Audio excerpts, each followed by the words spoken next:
lovelies. So turns out I wasn't recording the whole time. This is take 2, but this is a monthly wrap up. One of my viewers asked if I could do these. I'm going to give it a go. Pretty much I'm going to move all my movie reviews to this little segment, and I might talk about some other favorites of the month.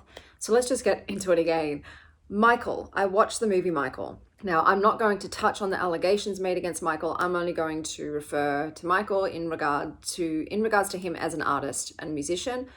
With Michael, I was a super fan. As a child, I was obsessed and in love with Michael. I listened to his albums on repeat. I watched Moonwalker about 100 times. My grandmother used to joke that you couldn't put Michael on the TV because I would just start screaming and crying. I was really fortunate that I got to see Michael live in concert, which is a pivotal memory, core memory for me that I will never ever forget and feel so grateful to have experienced. Michael's music was just everything to me. He is the GOAT. He is and will always be the king of pop. I don't think there is anybody who can sing, dance, or perform better than Michael Jackson did. He's just an absolute fucking legend, and his music, I'm not alone in that it touched so many people. His music is just next level. Like I said, it's tied with his dancing and his performance and just his demeanor. And I feel for him. I do feel because of his abuse. He's a bit Peter Pan syndrome-y. He never really grew up. He was in a state of arrested development. And I feel for him in that way. The movie touched a little bit on that abuse. I am glad that they cast a Jackson family member. They like to keep it in the family. So this is Jafar Jackson, who is Jermaine's son, so Michael's nephew, who's portraying him. I thought he did a good job. He's not Michael though. So for me, the movie was just mid. I gave it a 3. It was a 3 because of Michael's music in it. I love Michael Jackson's music. To this day, I don't think I will ever have as strong an emotional connection to any artist's music as I did his, because I grew up with him. So he was there throughout my entire childhood. I used to sit in the mirror singing Man in the Mirror and cry, and it motivated me and inspired me to be a better person, to be a more philanthropic person. I can't really talk about it because I will cry. Michael Jackson meant a lot to me as a human being growing up through his art. So yeah, that was the movie. I will watch the second one because they finished it right when Michael was really launching his solo career. He'd just come off the Victory Tour with the Jackson 5 and the Pepsi incident. So I'm like, that's the part I really want to see. I still listen to the Jackson 5 stuff, but it just wasn't my jam as much as my jam. Michael Jackson's. And then I watched Supergirl. So Supergirl, I don't have a lot of background knowledge and context with Supergirl. I read Batman comics, so all I know from them is from what I read in Batman, so I'm not sure about their lore and their superpowers, which will come into play later with some issues I had. But in this movie, we've got Supergirl, and Supergirl's been juxtapositioned with Superman. Superman is all about good and order and cleanliness, and he's a very clean-cut superhero. And then you've got Supergirl, messy, dirty AF, disorganized, chaos gremlin, rude as fuck. So they're a dichotomy. Supergirl, this movie seemed to be mostly about grief. So Supergirl's dealing with grief, and then a young child whose family is murdered is dealing with grief, and they both deal with grief in very different ways. So Supergirl chooses to numb herself. She drinks herself drunk and just wants to be numb, is very apathetic. And then you've got this other young girl whose family was murdered and is on the vengeance pathway, and their honor must be obtained by killing the man that killed her family. This man also ends up shooting Supergirl's dog with a poison that takes 3 days to kill it painfully. I'm like, why did you have to tell us that the dog is in extreme pain the entire time? But I digress. So Supergirl's roped into this. She wouldn't have otherwise helped this young girl. She just doesn't care that way. But because her dog's on the line, they end up going on this quest together. Why did they have to make the bad guys in this dog-killing pedophiles? That was a choice. So these people deal in the sex slave trade, and they take young girls. The girl here is 13 years old. They take them and impregnate them forcibly. They rape them. So I'm like, who's the target audience for this? Not kids, clearly, but also it didn't feel like a super adult movie. It was towing the line. And I was wondering, where's Supergirl going to lie? Is she going to be a Batman, Superman type of hero where she doesn't kill bad guys? Or is she going to be like, no, you deserve to die, lights out, bitch? I'm sort of glad where she went, but it just, but the way it went about it pissed me off. A lot of innocent lives were lost that didn't need to be lost. Let me just say that. If they had acted quicker, it wouldn't have happened. So this is the issue I have there with the movie. I don't know how her powers work. I'm pretty sure Superman can fly faster than it's either speed of sound, speed of light, one of those two. Super fast. You can't even see him move, okay? That's how fast. And I'm thinking, well, if she's got the same powers, does she have the same powers? If she's got the same powers as Supes, why is she getting her ass kicked by these regular Joes? Like, this would be over in a second. As soon as she was off the red sun planet and on a yellow sun planet, antidote, bad guy's gone, done, dusted, before they could even like know what's going on. So she just seemed very weak and ineffectual. Her laser beam eyes sometimes cut through things. Other times they just bounce the people away. So there was like this inconsistency with her power. How powerful is she? And I understand that they have to have a challenge, but then choose a species or a race that is on par with her powers then. So it's a fair fight instead of just making her seem like a weak bitch. I didn't understand that. So there was a lot of times that I was just like, oh my God, woman, just get your shit together. Why is this even a battle? It shouldn't be. It should be a 2-second over stomping on an ant situation because you're so much more powerful than them. So that didn't make sense to me, but maybe someone else can explain it. I just learned that on Krypton, none of the people have powers. People on Krypton only get the powers when they go to a planet with a yellow sun like Earth and they become godlike. And I'm like, excuse me. If you know that on another planet, you and your family, whatnot, will be gods, essentially, why the fuck wouldn't you move? You can fly. You're invulnerable. You have super strength.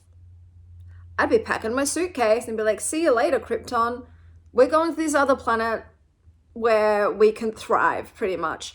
And the whole thing about their planet dying, they had warning, they did nothing. They had the technology in that to build spaceships to evacuate the whole planet over many, many, many years. They chose not to. Supergirl also could have returned. That was a bombshell. She gets to Earth and Clark's like, oh, I've been tracking you for a month. And I'm like, bitch, your family's back there, slowly being poisoned to death by kryptonite.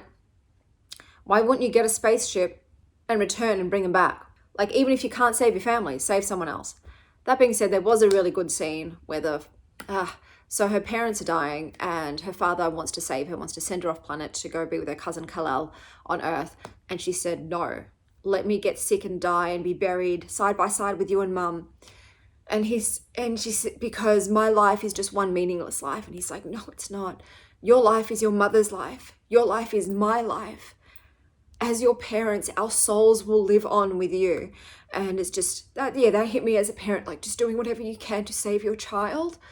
But also understanding that's her whole family. She doesn't want to leave them. So that was a good scene. I gave it a 3.25 overall. But it's lacking, I don't know, man. It was lacking some more humor. Lobo was barely in it.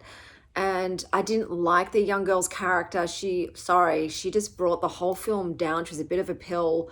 I don't even think she was necessary. I think the bad guys just shooting her dog was enough to get her involved. The little kid aspect didn't help a lot. I know she's there to help her deal with her grief and process her grief and whatever. But yeah, I gave it a 3.25. It was fine. But I was just confused with her lack of power in this one. Now, on to TV, Love Island. So my teenager said, all of my friends have been watching this. I am feeling left out because it's all they talk about. Can we please watch Love Island USA? So I said, okay, but I have to be with you just so I can talk to her about some things if I see there's some things that are said or done and I want to be like, hey, so let's talk about how that was manipulative, or let's talk about how, whatever else. Anyway, I've been watching it. It's not really my kind of thing. I'm not really into reality TV. And I do feel like it's more trash TV, in my opinion. But it's now a bonding thing with her and I. So she'll have this memory of watching Love Island with me and talking about it afterwards. And that's priceless to me. There's not many things that we currently share at the moment. So if she offers anything, I'm like, I'll take it. I'll take Love Island, sure, babes. Let's do it. Something's better than nothing. Personally, if I was going to date people on the show, I would be going for Kata and Carl. Those are the two that I'd go for. But yeah, a lot of these conversations just feel so surface level and shallow. And I'm like, do these people talk about anything deeper? Be like, what was said? What was actually said? But maybe I just got to get into the lingo a bit more, and then I'll start to understand the conversations a bit better. But yeah, Love Island, Carl and Kata, my favorites. My favorite couple is Trinity. So Bryce and Trinity. That's who I'm rooting for. Then books. I'm just going to sum up. So this month, I think I read 19 books approximately in June. The best book of this month was Lure by Tim McGregor, which I gave 4 stars. No 5 stars this month, which is a bummer. I just didn't find anything I really loved. 4 stars is still fine. So this is about a mermaid who fucks up a seaside town full of misogynists. It's a novella. It's quick. It's horrific. 4 stars, good time. My favorite cover out of the books I read this month, I would have to give it to Canon by Paige Lewis, which has 2 covers. I like the rainbow one a little bit more. So yeah, a slower reading month for me by far, and no 5 stars, but it's okay.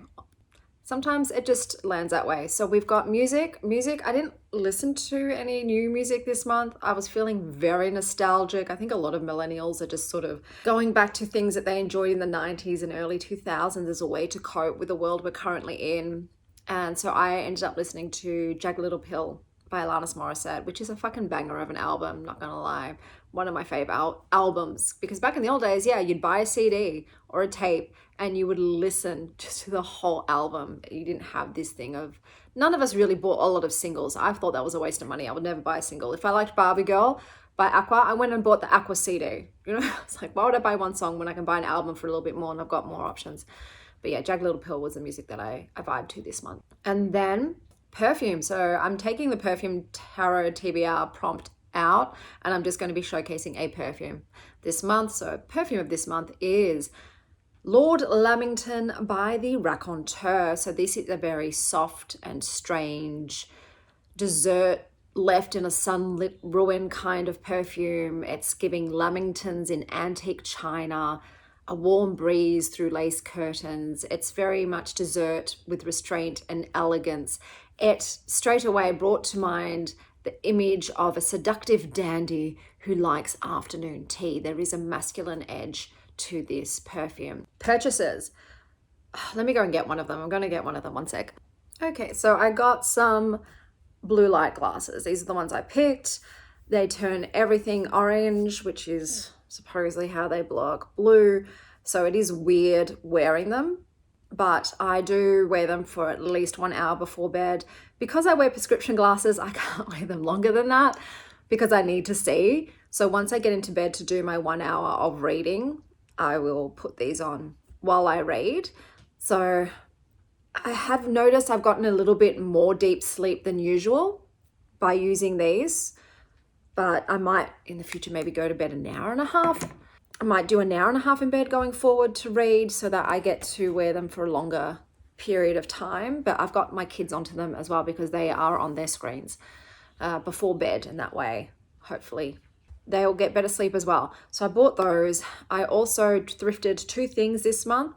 So I got that Freddy Krueger wool striped jumper from Redone. So these are all from op shops. And I also picked up this pink floral bustier by For Love and Lemons. It looks like lingerie, but guys, you know, if you watch my channel, I wear my lingerie as outerwear. If I'm spending a lot on a cute bra, the world's going to see it. I love fucking lingerie. Surprisingly, I've never had someone purchase me lingerie, but I've always bought for both my male partners like good quality underwear. I'm like, here you go, babes. This is the top level shit. So my favorite brands would be Honey Birdette, Agent Provocateur, and La Perla, more of an affordable level of lingerie. I also love Pleasure State and Bras and Things.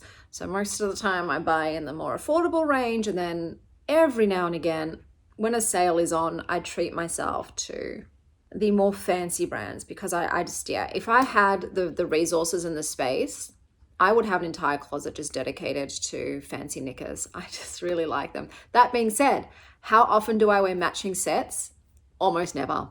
I only wear a matching set if someone's going to be seeing it later that night. And as a single person for almost 4 years now, I never do, because in clothing, seamless underwear gives a much better silhouette. So you'll have a fancy bra and then just seamless knickers on underneath. And I'm pretty sure most women do the same thing.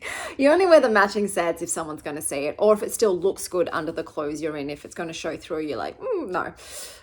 But that's everything. I'm going to keep this short and sweet and brief. But yeah, it's mostly going to be about movies, TV, a little book summary, a perfume, and things I've purchased that month.